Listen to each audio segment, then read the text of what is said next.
Good morning friends, मेरा नाम doctor आशना है। आज मैं आपसे डिस्कस करने वाली हूँ कि प्रेगनेंसी के 9वें महीने में अपना ध्यान कैसे रखें। प्रेगनेंसी का 9वां महीना बहुत ही महत्वपूर्ण है। अब डिलीवरी का वह टाइम आ गया है जिसका आपको काफी समय से इंतजार था। इस समय में बॉडी में काफी चेंजेस आती हैं जिसका आपको पता होना चाहिए। इस समय में लोगों को सबसे ज्यादा प्रॉब्लम एसिडिटी की होती है जिससे लोग काफी परेशान होते हैं। इसके समाधान के लिए अर्ली डिनर करना चाहिए। रात का खाना सोने से 2-2.5 घंटे पहले खा लें। सोने से पहले ठंडा दूध पी के सोएं। अगर आपको एसिडिटी की प्रॉब्लम ज्यादा है तो बेड के तकिए की पाही की तरफ 2-2 ईंटें रख लें जिससे सर की ऊंचाई हो जाए। दूसरी महत्वपूर्ण बात इस समय पे ये होती है कि बच्चे की पेल्विस में डाउनवर्ड मूवमेंट होती है जिसको लाइटनिंग कहते हैं। इससे ब्लैडर और रेक्टम पे प्रेशर पड़ता है। ब्लैडर पे प्रेशर होने की वजह से बार बार बाथरूम जाना पड़ता है। मरीज को रात को भी बार बार उठ के बाथरूम जाना पड़ सकता है।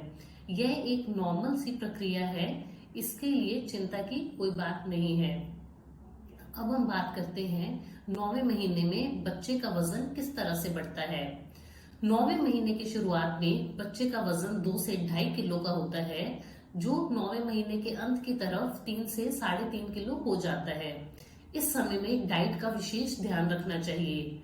आपको बैलेंस डाइट लेनी चाहिए जिसमें 60% प्रोटीन्स की मात्रा और 40% कार्बोहाइड्रेट्स एंड फैट्स होने चाहिए। मौसम के ताजे फल, हरी सब्जियां, अंकुरित आहार लेना चाहिए।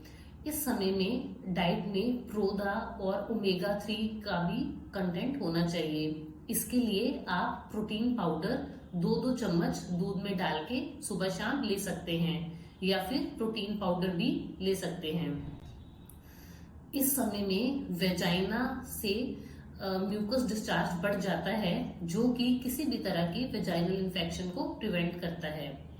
इस समय में बॉडी में वाटर रिटेंशन भी होता है जिससे बॉडी में सूजन आती है।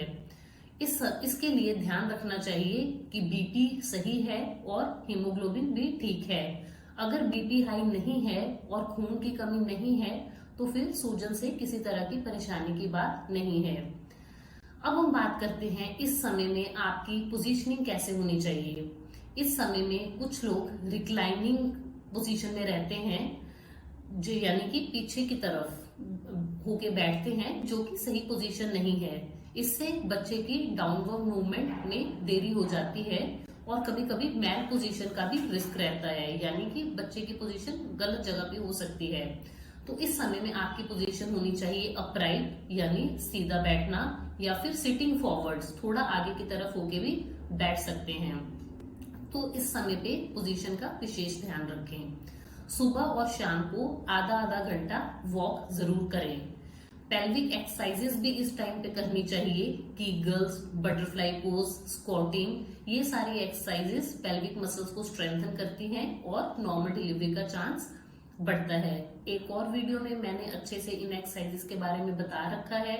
इन सब चीजों से नॉर्मल डिलीवरी का चांस बढ़ जाता है, तो इन सब एक्सरसाइजेस को जरूर से करना चाहिए।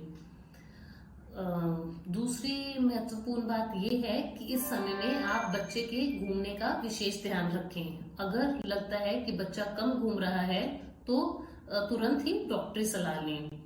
अब हम देखेंगे कि स्लीपिंग पोजीशन कैसी होनी चाहिए। सोने वक्त लेफ्ट साइड करवट लेके ही लेटें। सीधा पीठ के बल लेटना नहीं चाहिए। करवट लेके ही सोना चाहिए जिससे बच्चे में खून का संचालन सही रहता है। अब हम बात करेंगे कौन से वार्निंग साइंस हैं, डेंजर साइंस हैं जिनके होने पे तुरंत ही डॉक्टरी सलाह लेनी चाहिए। बच्चे का कम घूमना, नीचे से बाथरूम की तरह पानी छूट जाना जो कि आपके कंट्रोल के बाहर हो, ब्लीडिंग होना, कुछ इस तरह की परेशानी है तो आपको तुरंत ही डॉक्टरी सलाह लेनी चाहिए। धन्यवाद।